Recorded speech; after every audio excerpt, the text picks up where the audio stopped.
Hello friends, नमस्कार बच्चों। शुभाशीष। आज मेरे हाथ में एक मॉडल पेपर है, एक प्रैक्टिस सेट है, अरिहंत प्रकाशन का प्रैक्टिस सेट 8। और आज हम इसका गणित वाला पोर्शन करेंगे। मेरे साथ आज कुछ बच्चे बैठे हैं, इनके साथ मिल करके सॉल्व करते हैं गणित का ये प्रैक्टिस सेट 8। और ये देखिए, जब -1 को -1 से 38 बार गुणा किया जाए, ऋण 1 को जो है ऋण 1 से 38 बार गुणा किया जाए तो गुणनफल है। बहुत ही अच्छा प्रश्न है बेटा। ये प्रश्न पूछा गया था, एक दो बार पूछा जा चुका है ऐसा ये प्रश्न। कभी आता है कि ऋण 1 से ऋण 1 को जो है 100 बार गुणा किया जाए तो उत्तर कितना आएगा। तो एक बार समझ जाना आप लोगों ने, ठीक है जी। तो जैसे देखिए, यहाँ पे ऋण 1 है, इसको हमने एक बार गुणा किया ऋण 1 से, तो कितना हो जाएगा? एक 1 1 जो 1 ही होगा, एक 1। लेकिन क्या होता है कि निशानों का भी गुणा होता है, जो चिन्ह होते हैं। ऋण 1 का गुणा ऋण से होगा, तो जब ऋण ऋण का गुणा होता है तो धन 1, तो इसका आंसर +1 आएगा, यानी 1 आएगा, +1 या 1। लेकिन देखो, जब हम 3 बार गुणा करेंगे, ऋण 1 ऋण 1 ऋण 1, तो देखो यहाँ तो ऋण ऋण का फिर क्या हो जाएगा? प्लस हो जाएगा, माइनस माइनस का प्लस हो जाएगा, ऋण ऋण का धन हो जाएगा, यानी ये का 1 हुआ और ऋण ऋण का गुणा करके 1 आ गया। लेकिन जब धन ऋण का गुणा होता है, देखो धन ऋण का जब गुणा होता है तो हमेशा ऋण आता है। यहाँ पर धन 1 था, तो धन 1 का जब ऋण 1 से गुणा हुआ तो यहाँ पे क्या हो जाएगा? ऋण 1 हो जाएगा, क्योंकि धन का गुणा ऋण से हो रहा है। इसका मतलब यहाँ पे एक चीज समझो, जब हम ऋण 1 को ऋण 1 से एक बार गुणा कर रहे हैं तो ऋण आ रहा है, सॉरी धन आ रहा है, धन 1। जब दो बार हम 1 से गुणा करेंगे, जब ऋण 1 से 2 बार हमने गुणा किया, यहाँ पे तो 1 बार गुणा किया, यहाँ पे हमने 2 बार गुणा किया, तो ऋण 1 आया। अगर हम फिर 3 बार गुणा करेंगे ना, यहाँ पे देखो ऋण 1 को हमने 3 बार गुणा किया, देखो ऋण 1 गुणा ऋण 1 एक बार, फिर गुणा ऋण 1 2 बार, फिर गुणा ऋण 1 3 बार। तो जब 3 बार गुणा करेंगे तो यहाँ देखो ऋण ऋण का तो धन हो जाएगा, धन 1। फिर यहाँ पे ऋण ऋण का गुणा करेंगे हम तो ऋण ऋण का धन 1। अब जब धन 1 का फिर गुणा करेंगे तो 1 हो जाएगा, यानी धन 1। यानी जब ऋण 1 का हमने एक बार गुणा किया तो ऋण 1 आया, सॉरी धन 1 आया। 2 बार गुणा किया तो ऋण 1 आया, 3 बार गुणा किया तो धन 1 आया। अगर हम 4 बार गुणा करेंगे, यानी इसमें एक बार फिर गुणा करेंगे ऋण 1 का, तो फिर ऋण में आएगा कि नहीं आएगा? तो फिर ऋण में आएगा। फिर 5 बार गुणा करेंगे तो धन, 6 बार गुणा करेंगे तो हम क्या समझे कि जब हम सम संख्याओं से गुणा कर रहे हैं तो उत्तर ऋण में आ रहा है। क्या? जब हम सम संख्याओं से गुणा कर रहे हैं इवन नंबर से, तो आंसर किस में आ रहा है? माइनस में। और जब विषम संख्याओं से ऑड नंबर से गुणा कर रहे हैं तो उत्तर आ रहा है प्लस में। तो 38 बार गुणा करने का मतलब उत्तर ऋण में आएगा कि धन में? तो ऋण 1 आएगा। समझ में आया? अब ऋण धन का जो गुणा का सिद्धांत है, इसको भी थोड़ा समझ लो। जब हम गुणा करते हैं तो जब धन का गुणा धन से होता है तो धन ही आता है। जब धन का गुणा ऋण से होता है तो ऋण आता है। जब ऋण का गुणा फिर धन से होता है तो ऋण ही आएगा, और जब ऋण का गुणा ऋण से होता है तब धन आ जाता है। इसको थोड़ी देर के लिए हम ये समझते हैं कि धन को हम दोस्त मानते हैं और ऋण को दुश्मन मानते हैं। ऋण को क्या मानते हैं? दुश्मन। अब देखो, ये का बोलते हैं, गुणा को का कहते हैं कि नहीं? तो ये दोस्त है, ये भी दोस्त है, तो दोस्त का दोस्त, जो तुम्हारा दोस्त होगा उसका दोस्त तुम्हारा दोस्त होगा कि नहीं होगा? अपना जो दोस्त होता है उसका जो दोस्त होगा वो भी तुम्हारा दोस्त होगा, ठीक है ना? अब यहाँ पे देखो, ये दोस्त है और ये गुणा मानी दोस्त का, और ये दुश्मन है, तो जो दोस्त का दुश्मन होगा वो तुम्हारा भी दुश्मन। दोस्त का दुश्मन तुम्हारा भी दुश्मन। अब ये दुश्मन है, दुश्मन का दोस्त, जो तुम्हारा दुश्मन है उसका कोई जिगरी दोस्त है, वो भी तुम्हारा दुश्मन होगा कि नहीं? क्योंकि वो तुम्हारे दुश्मन का दोस्त है, इसलिए वो भी दुश्मन होगा। तो ऋण का गुणा जब धन से होता है तो ऋण हो जाता है। अब ये देखो, दुश्मन का दुश्मन, वो दुश्मन का दुश्मन दोस्त होता है, तो ये याद रखना है। मैंने इसको यहाँ कॉपी करके यहाँ ले आया। तो सबसे पहले हम तो इक्वल टू लगाते हैं। तो इसमें सबसे पहले देखो, ये बड़ा कोष्ठ है, ये मंझला वाला कोष्ठ है और ये छोटा कोष्ठ। तो पहले सबसे अगर रेखा कोष्ठ होता तो पहले हम रेखा कोष्ठ को सॉल्व करते, लेकिन इसमें रेखा कोष्ठ है तो हम सॉल्व किसको करेंगे? तो हम क्या करते हैं, इसको सॉल्व करते हैं। मतलब छोटा कोष्ठ, आपकी लाइन में हमने छोटा कोष्ठ नहीं लगाना है, इसको उत्तर लिखना है। तो इसका मतलब 6 में 2 का भाग देना है। तो 2 का भाग हम 6 में देंगे तो कितना आएगा? 2 3 6, 3 आंसर आएगा। तो यहाँ पे हम 3 लिखेंगे, इन दोनों को नहीं लिखेंगे। क्लियर हो गया? अब बाकी हम ऐसे उतार देते हैं, 2 गुणा बड़ा कोष्ठ शुरू, 3 धन 2 गुणा मंझला कोष्ठ शुरू, 3 ऋण। अब ये कोष्ठ भी नहीं लगाना है क्योंकि खत्म हो गया। अब ये धन 7, लेकिन यहाँ 3 के बाद जो है मंझला कोष्ठ, ठीक है ना, इसको भूलना नहीं है, मंझला कोष्ठ बंद। अब मंझला कोष्ठ का हम एक बार सॉल्व कर दो, 3 ऋण 3 ही तो है, तो 3 में से 3 गया 0। तो हम क्या करेंगे, यहाँ पे लिखेंगे 2 गुणा बड़ा कोष्ठ शुरू, 3 धन 2। अब यहाँ पे देखो 3 ऋण 3 0 होता है, तो यहाँ पे क्या आएगा, गुणा है तो 2 के बाद गुणा 0 धन 7। अब यहाँ बड़ा कोष्ठ बंद है 7 के बाद, ठीक है। अब हम क्या करेंगे, बड़े कोष्ठ के अंदर का हल करेंगे। तो पहले हम लिखेंगे 2 गुणा, अब ये सारा अगर कर सकते हो तो सारा एक साथ आप सॉल्व कर दो। तो इसमें सबसे पहले गुणा करते हैं भाई, तो इसमें पहले हम गुणा करेंगे तो 2 का गुणा 0 से करके 0 ही होगा, और 3 में 0 जोड़ के 3 ही होगा, और 7 जोड़ के फिर 10 हो जाएगा, 7 और 3 10, नहीं होगा, 2 में गुणा करके तो 0 हो गया। तो 2 गुणा 10 यानी 2 10 20 हो गया। आंसर कितना आएगा? 20। इसमें देखो 4 है, 4 के आगे दशमलव में कुछ नहीं है, यहाँ 4.44 है, तो यहाँ इकाई में 4 दशमलव इस तरफ लगाते हैं, 4 दसवां 4 सौवां। अगर आप चाहो तो यहाँ दशमलव लगा के 0 0 कर दो, नहीं भी करोगे तो कोई दिक्कत नहीं है। फिर प्लस करके यहाँ देखो 4.04 है, तो इकाई में 4.04। फिर 44 है, तो 44 को कैसा लिखते हैं, 4 इकाई है 4 दहाई, और 0.4 जो है दसवां है, सौवां कुछ नहीं है। फिर 444 है, तो 4 इकाई 4 दहाई 4 से 4 4 8 का 0।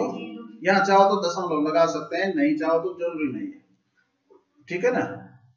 4 4 8 का 8, 4 4 8, अब ये 4 5 20 का 0 हासिल 2, 4 4 8 और 2 10 का 0 हासिल 1, 4 और 1 5, तो 500.88। अब इसमें से 500.88 नहीं है, तो इसका आंसर ये हो जाएगा, इनमें से कोई नहीं। 0.4 का 5%। ऐसे सवाल छोटे होते हैं लेकिन ये चकराने वाले हैं। देखो 0.4 का मतलब गुणा, 5% का मतलब 5/100। तो सबसे बढ़िया इसका छेड़ो मत, क्योंकि इसको दशमलव में हमने आंसर बताना, दशमलव में आंसर दे रहे हैं, दशमलव में तो 100 का भाग देना सबसे आसान होता है। तो इसको गुणा कर दो, बराबर ऊपर का 5 को 20, अब 20/100। अब यहाँ ऊपर दशमलव लगाना, तो एक अंक के पीछे दशमलव, तो यहाँ तो यानी 2/100। अब यानी जब हम 100 में 2 का भाग देंगे, तो मैंने बताया था जब हम किसी भी संख्या में 10 का भाग देते हैं तो एक अंक के पीछे दशमलव, जब 100 का भाग देते हैं तो 2 अंक के पीछे दशमलव, तो बराबर 2, इसके इस तरफ 0 हो जाएगा और यहाँ दशमलव, यानी 0.02। कोई कठिन था? अगर आप चाहो तो 100 का भाग दे सकते हैं 2 में, दशमलव रखा 0 बढ़ा, एक बार एक ही 0 बढ़ा सकते हैं, तो हम 0 बार भाग देना पड़ेगा, तो 20 बचा, तो यहाँ आप दूसरा 0 बढ़ा सकते हैं, तो 100 दूनी 200, ठीक है ना। इस तरह से 0.02 ही आएगा। अगला प्रश्न है, एक साधारण वर्ष में कुल कितने सप्ताह होते हैं? यानी 365 दिन होते हैं साधारण वर्ष में, लीप वर्ष में होते हैं 366 दिन, तो 7 दिन का सप्ताह होता है, तो 7 पंजे 35, 1 8 15, तो 7 दूनी 14, तो 52 सप्ताह। कितने सप्ताह होते हैं? 52। एक ट्रेन 90 किलोमीटर प्रति घंटा की गति से चलकर दूसरी ट्रेन जो कि 300 मीटर लंबी है तथा 60 किलोमीटर प्रति घंटा की गति से उसी दिशा में चल रही है, 2 मिनट में पार करती है पहली गाड़ी की लंबाई। तो यहाँ पे हमने देखा कि दोनों ट्रेन जो है एक ही दिशा में चल रही है, एक 90 किलोमीटर प्रति घंटा की चाल से चल रही है, दूसरी 60 किलोमीटर प्रति घंटे की चाल से।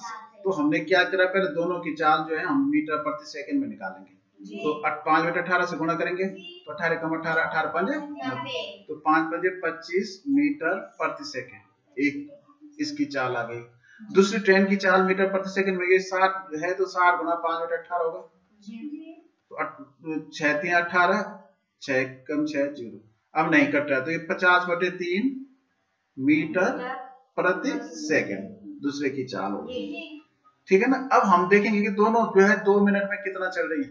तो पहली ट्रेन एक, क्योंकि इसके 1 मिनट में होता है 60 सेकंड, तो 2 मिनट में 120 सेकंड, तो 120 गुणा 25, तो 25 0 का 0, 25 गुणा 50 का 0, आसान 5 25 को 25 से 5 30, 3000 मीटर। दूसरी ट्रेन 120 गुणा इसकी चाल है 50 बटे 3, 3 कम 3 3 चौको 12 0 40, तो 5 चौको 20, 2000 मीटर प्रति सेकंड। वैसे 2000 मीटर जा रही है, एक जा रही है 3000 मीटर, एक जा रही है 2000 मीटर। तो क्योंकि एक ही दिशा में जब ये जा रही है तो 2 मिनट का समय लगा ना दोनों को उसको क्रॉस करने में। तो कहने का मतलब जब ये 2000 में जो ये 2000 मीटर गई तो ये 3000 मीटर गई, तो अंतर कितना आ गया इसमें 1000 मीटर का। 1000 मीटर का है अंतर कि नहीं? तो इसका मतलब है कि जो दोनों ट्रेनों की लंबाई है वो 1000 मीटर, क्योंकि एक दूसरे को क्रॉस कर रही नहीं भाई। पहले एक ट्रेन ये थी, दूसरी ट्रेन ये थी, अब इस ट्रेन ने इसको आगे किया, ये यहाँ आ गई, इसने जो जितनी दूरी तय करी तो एक तो इसने इसकी लंबाई के बराबर दूरी तय करी और एक स्वयं की लंबाई के बराबर दूरी तय करी, तो दोनों ट्रेन की लंबाई जो है 1000 मीटर। उसमें से एक ट्रेन की लंबाई दे रखी है 300 मीटर, तो 1000 में से 300 कम कर दो तो 700 मीटर। तो इसका मतलब जो दूसरी ट्रेन थी वो 700 मीटर लंबी थी। एक रेलगाड़ी 75 किलोमीटर प्रति घंटा की गति से दौड़ रही है, 350 किलोमीटर की दूरी तय करने में उसे कितना समय लगेगा? क्योंकि ये भी किलोमीटर में है, चाल भी किलोमीटर में है, तो सबसे पहले ये देखना है। तो इसका मतलब इसकी चाल है, ये दूरी दे रखी है जी। अब समय ज्ञात करना है, तो समय बराबर क्या होता है? दूरी बटे दूरी बटे 4 होता है। तो हमेशा याद रखना है। तो दूरी है 350 अब बटे 75, तो देखो 25 से कट रहा है, 25 3 75, 25 से कम 25, 10 25 चौको 100, तो 14 बटे 3 घंटे आवर होता है जी। तो इसका मतलब 14 बटे 3 घंटे का मतलब 3 का भाग 14 में दे दो जी।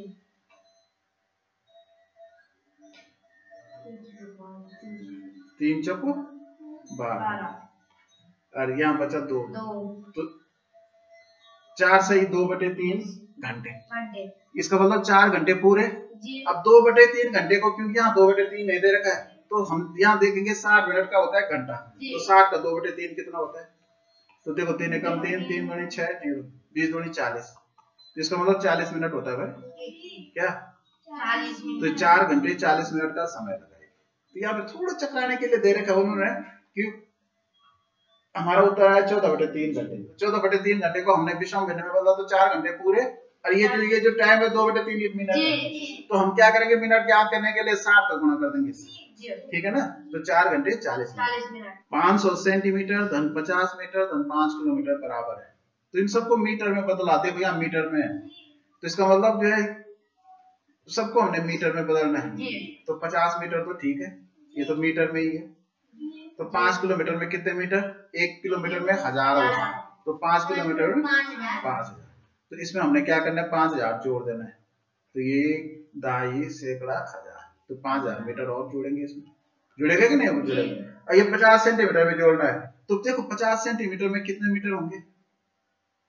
1 सेंटीमीटर में 100 होते हैं, 500 में सॉरी 50 नहीं 500 सेंटीमीटर में, तो 100 का हम भाग देंगे भाई, 100 पर 5, इसका मतलब 5 मीटर। 500 सेंटीमीटर में 5 मीटर होंगे कि नहीं होंगे? तो इन सबको जोड़ना है, तो 5 5 0 5, तो 5055 मीटर। 5055 मीटर ये एक संदूक की प्रत्येक कोर 3 मीटर लंबी है। कोई संदूक है, कोर का मतलब संदूक कैसा होता है, घन होता है, क्योंकि इसका प्रत्येक कोर 3 मीटर है, तो इसका मतलब घनाभ नहीं है, संदूक घनाकार है, तो इसका आयतन होगा। तो घन का आयतन क्या होता है? हाँ, वेरी गुड। कोर गुणा तो यानी 3 गुणा 3 गुणा 3, तो 3 3 9 9 3 27, तो 27 मीटर क्यूब होगा भाई, मतलब घन मीटर बोलते हैं 27 मीटर क्यूब। यहाँ पे 3 लिखा है तो क्यूब पर लिखिए। एक आयत की लंबाई 16 सेंटीमीटर तथा चौड़ाई 8 सेंटीमीटर है। ये आयत है, इसकी जो लंबाई है वो 16 सेंटीमीटर है और चौड़ाई 8 सेंटीमीटर है। यदि किसी वर्ग का क्षेत्रफल आयत के क्षेत्रफल से दुगना है, एक वर्ग और है भाई, लेकिन ये वर्ग होगा बड़ा, इस वर्ग का क्षेत्रफल जो है इसके क्षेत्रफल से दुगना है, तो वर्ग की भुजा ज्ञात करनी है। तो पहले तो इसका क्षेत्रफल ज्ञात करना पड़ेगा जी, नहीं? आयत का क्षेत्रफल क्या होता है? वेरी गुड, क्या होता है? तो 16 गुणा 8 होगा, तो 16 8 128 वर्ग सेंटीमीटर। इस सेंटीमीटर में तो वर्ग सेंटीमीटर होगा। अब क्योंकि इसका क्षेत्रफल दुगना है, तो 128 को गुणा हम 2 से करेंगे इसका क्षेत्रफल ज्ञात करने के लिए, तो ये वर्ग का क्षेत्रफल आ जाएगा, वर्ग का। तो 128 2 2 8 16, 1 2 2 4 1 5 और 2 1 2, 256 मीटर स्क्वायर आ गया, इस वर्ग मीटर। अब क्योंकि जब आपको पता है जब इसका क्षेत्रफल 256 वर्ग मीटर आया, तो इसकी भुजा कैसे ज्ञात होगी? Very good. तो 256 का हम क्या करेंगे? वर्गमूल निकालेंगे। तो यहाँ देखो 2 का यहाँ जोड़े बन गए, तो एक एक यहाँ एक और एक जोड़ के 2 हो गया, यहाँ 1 56 बच गया। अब यहाँ 1 लिखेंगे तो यहाँ 1 लिखेंगे, तो ये को 1, तो यहाँ 6 आना चाहिए ना, 2 2 4 3 3 9 4 4 16, तो देखो 4 से होता है कि नहीं? नहीं भी हो सकता है, पर 4 4 16 का 6 हासिल 1, 4 2 8 और 1 9 नहीं हो रहा है, देखिए।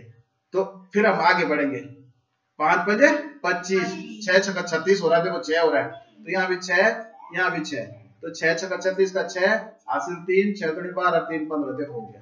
तो इसका मतलब वर्गमूल आया 16। तो इसकी जो भुजा होगी वो 16 सेंटीमीटर होगी। तो हमने क्या किया? पहले आयत का क्षेत्रफल निकाला, फिर वर्ग का क्षेत्रफल ज्ञात करने के लिए उसका दुगना किया। अब जब वर्ग का क्षेत्रफल हमें पता चल गया, तो भुजा कैसे ज्ञात हुई?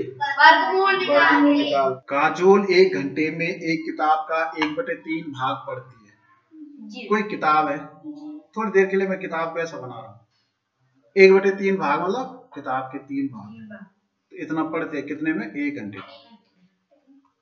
ठीक है ना भाई? यह किताब को 2 से 1/5 घंटे, वह किताब को 2 से 1/5 घंटे पढ़ती है। इस किताब का कितना भाग पढ़ने को शेष बचता है?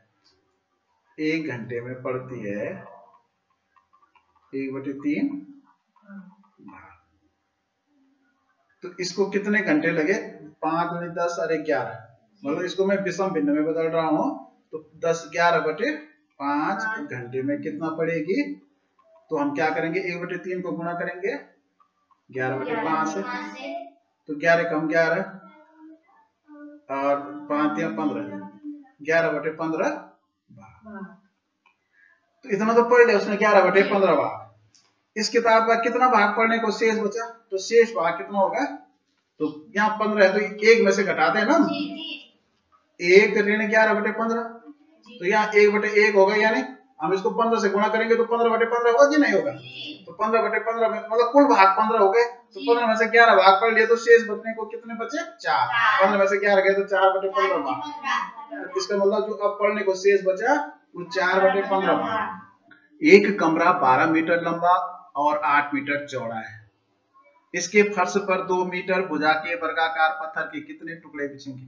देखो बेटा, ये कमरा है, बड़ा है जी, और इस पे ये अंदर वर्गाकार ये लगाने पत्थर, तो इसका मतलब हम ऐसे में क्या करते हैं, जो पूरा कमरे के फर्श का क्षेत्रफल है उसमें इसके क्षेत्रफल का भाग देते हैं। ठीक है ना? तो पहले मतलब ये जो इसमें सबसे बढ़िया तरीका है, जैसे टाइल्स की संख्या या यहाँ पे पत्थर लगने, तो पत्थर की संख्या ज्ञात करनी, पत्थर की संख्या, नंबर ऑफ स्टोन्स।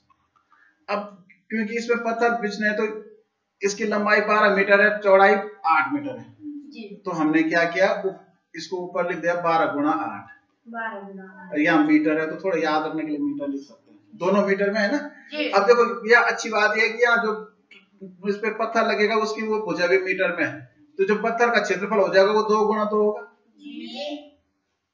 भुजा के वर्गाकार पत्थर, क्योंकि 2 मीटर भुजा है, इसका क्षेत्रफल नहीं है 2 मीटर, ये जो पत्थर लग रहा है इसकी एक भुजा है 2 मीटर, तो वर्गाकार है, जिसका मतलब दूसरी भुजा भी 2 मीटर।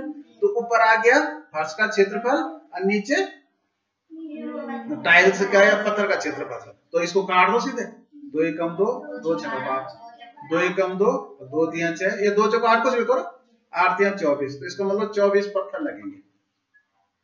कितने पत्थर लगेंगे? 24। एक व्यक्ति ने बैंक से कुछ रुपए 15% वार्षिक ब्याज की दर से उधार लिए। देखो भाई कुछ रुपए लिए, तो इसका मतलब मूलधन कुछ है तो मतलब x, और ये दर है कितना? 15% वार्षिक दर है। अगर 3 साल बाद तो समय कितना है? 3 वर्ष। तो मैंने बोला जब तीनों में चीज दी हुई रहते हैं तो इसका मतलब हमें ब्याज मालूम होना चाहिए, क्या? तो लेकिन यहाँ ब्याज नहीं दे रखा है। 3 साल बाद जो है 7,250 रुपए वापिस करता है, तो उसने कितने रुपए उधार लिए थे? अब यहाँ मिश्र धन दे रखा है, तो ऐसी कंडीशन में जब ब्याज हमें मालूम ना हो तो हम मूलधन सीधे इस तरीके से ज्ञात नहीं कर सकते, तब हमें मालूम करना पड़ेगा कि माना मूलधन 100 रुपए, तो 100 रुपए के हिसाब से हम पहले मिश्र धन निकालेंगे। तो ब्याज कितना हो गया? पहले ब्याज मूलधन गुणा दर, 100 गुणा दर दे रखे 15, और समय हो गया 3 वर्ष बटे 100, तो 100 कट गया तो 15 दिया 45, तो 45 रुपए ब्याज हुआ, तो मिश्र धन कितना हो गया? 100 में 45 जुड़ जाएगा ना, तो 145। अब देखो 2 मिश्र धन हो गए, एक 145 एक ही है। अब मूलधन यहाँ 100 रुपए माना था, तो हम क्या करो, इसकी तुलना करो, यहाँ मूलधन यहाँ मिश्र धन। तो मूलधन अगर 100 रुपए था तो उसका मिश्र धन 145 है। अगर मिश्र धन 7,250 है तो मूलधन x रुपए, तो यहाँ तीर इधर, यहाँ भी तीर नीचे लगेगा, क्योंकि यहाँ मिश्र धन बढ़ेगा तो यहाँ मूलधन भी बढ़ेगा। तो मैं यहाँ पे कर रहा हूँ, कहाँ पे करूँ, जगह नहीं है, तो ये हो जाएगा x बटे 100 बराबर, अच्छा मैं इसको थोड़ा डिलीट कर रहा हूँ,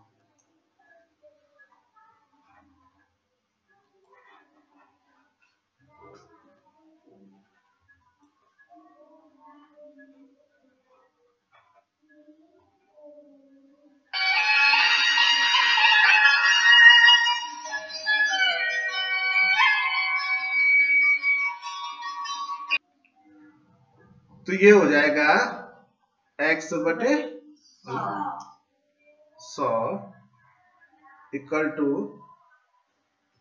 यहाँ ऊपर 7,250 बटे 145। अभी जो 100 है इसका पक्षांतर मैंने सीधा कर दिया, यहाँ ऊपर चला जाएगा, ठीक है ना। अब देखो इसको किससे कट रहा है? 5 से कट रहा है, 5 दूनी 10, और यहाँ कितना बचा? 4 45, 5 9 45। चलो 5 से मैं इसको काट रहा हूँ, 5 दूनी 10 और 0 है।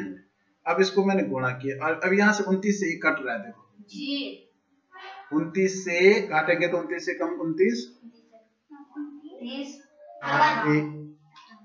हाँ 29 दूना 58 होता है।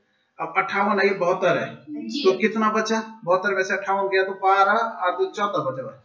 अब इसका यहाँ 5 145, तो अब 5 बार भाग जाएगा भाई, देखो 5 9 45 का 5 आसिल 4, 5 बड़े 10 और 4 14, तो यानी 5 बार गया, और 0 में 0 बार 250, ठीक है ना।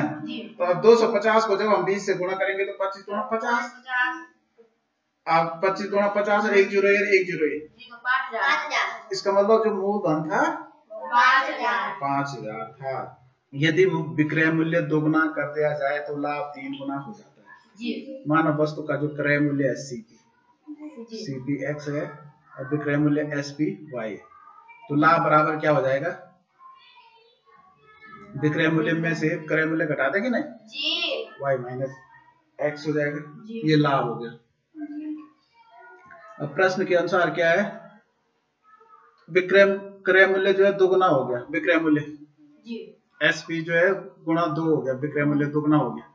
तो अब लाभ कितना हो जाएगा, नया लाभ, तो विक्रय मूल्य 2 गुणा हो गया तो 2y माइनस x होगा कि नहीं होगा जी, ये तो नया लाभ हो जाएगा, जी, प्रॉफिट प्रॉफिट, हो जाएगा कि नहीं हो जाएगा। जी, अब इसके हिसाब से ये लाभ 3 गुना हो रहा है, तो 3 और y माइनस x पुराना लाभ था, जी, एक बराबर हो गया माइनस x के,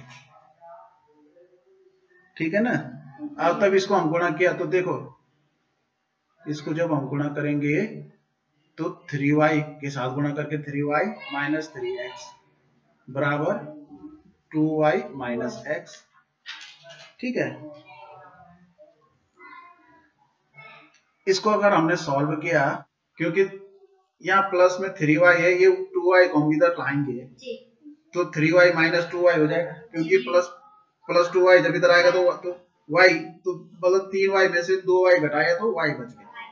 अब यहाँ माइनस 3x इधर ले जाएंगे तो ये प्लस 3x हो जाएगा, तो प्लस 3x में से जब हम x घटाएंगे तो 2y बराबर 2x हो जाएगा, क्या हो जाएगा। अब लाभ प्रतिशत निकालने के लिए हम क्या करते हैं, अब इस लाभ प्रतिशत ज्ञात करने के लिए क्रय मूल्य ऋण विक्रय मूल्य बटे क्रय मूल्य, मतलब जो लाभ होता है यहाँ पे तो विक्रय मूल्य ऋण क्रय मूल्य होता है कि नहीं, तो ये हो गया y माइनस x विक्रय मूल्य ऋण क्रय मूल्य अब बटे x अब गुणा 100, ठीक है ना। तो बराबर हो गया ये y की जगह हमने y का मान रखा क्योंकि y बराबर 2x आया था कि नहीं, तो यहाँ हो जाएगा 2x माइनस x बटे क्रय मूल्य x अब गुणा 100, ठीक है ना। तो इसको देखो 2x में से एक x गया तो x बचा, तो x तो कट गया तो बचा 100, तो लाभ प्रतिशत जो है 100%, 100%। इसको देखिए 100 संतरे 400 में, तो 100 संतरे कितने में खरीदे, 400, तो एक संतरा कितने में, देखो ज्यादा का मूल्य दिया है तो 400 बटे 100 हो जाएगा, यानी भाग देंगे तो 4 रुपए। अब हम एक संतरे का ही विक्रय मूल्य ज्ञात करेंगे, यहाँ प्रति दर्जन है 60 रुपए प्रति दर्जन, यानी 12 संतरे, एक दर्जन में कितने होते हैं 12 संतरे 60 रुपए में बेचे, तो एक संतरा कितने में बेचा, तो 60 बटे 12, तो 12 5 रुपए हो गए।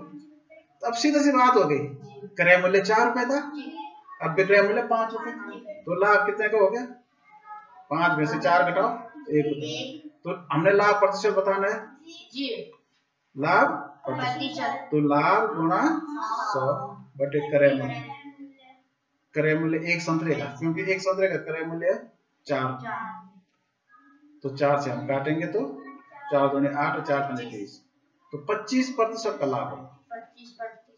कितने का लाभ होगा, 25%।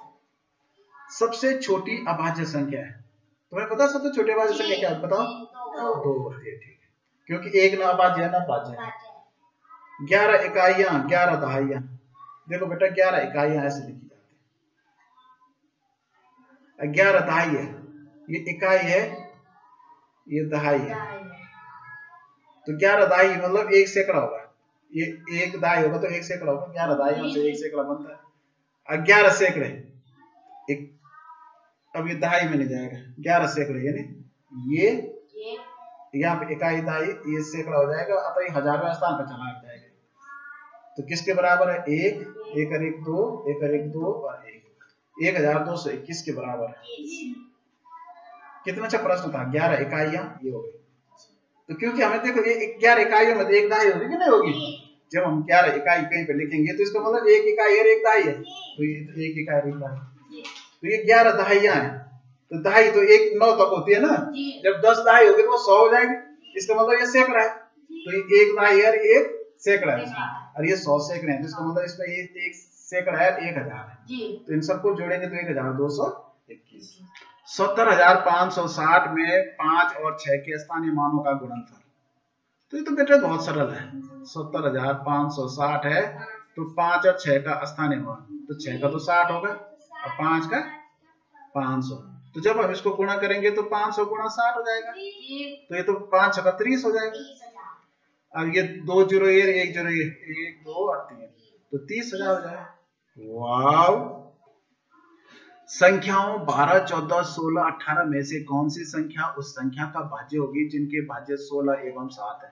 देखो कौन सी संख्या, तो इन दोनों का, जिसमें दोनों का भाग जा रहा हो, तो इसका मतलब इनका गुणनफल 16 गुणा 7, 16 7 112। इनमें से कौन सी संख्या है जो उन संख्या का भाज्य होगी? तो 112 किसका भाज्य है? 14 का भाग जाना है। 112 में 14 से भाज्य हो जाती है 14, 14 14 14 14 7 98 14 8 112, तो इसका भाज्य जो है 14 होगी। ठीक है ना। वैसे तो 16 भी होगी, लेकिन इसमें दो उत्तर तो है नहीं। संख्याओं 425 तथा 476 का महत्तम समापवर्तक यानी HCF बताना इसका महोत्सव। तो हम क्या करते हैं, छोटे का भाग बड़े में देते हैं। तो 425 का भाग हम देंगे 476, तो 425 से कम 425 घटाओ 1, 7 में से 5 गए 51, 51 का भाग हम देंगे 425 में। 5 8 40, 8 बार जाएगा, 8 एकम 8, 8 5 40। यहाँ 5 का 15 में से 8 गया 7, 1 बचा 17। अब देखो 17 का भाग 51 में, तो 17 51, तो यहाँ जो मौस आएगा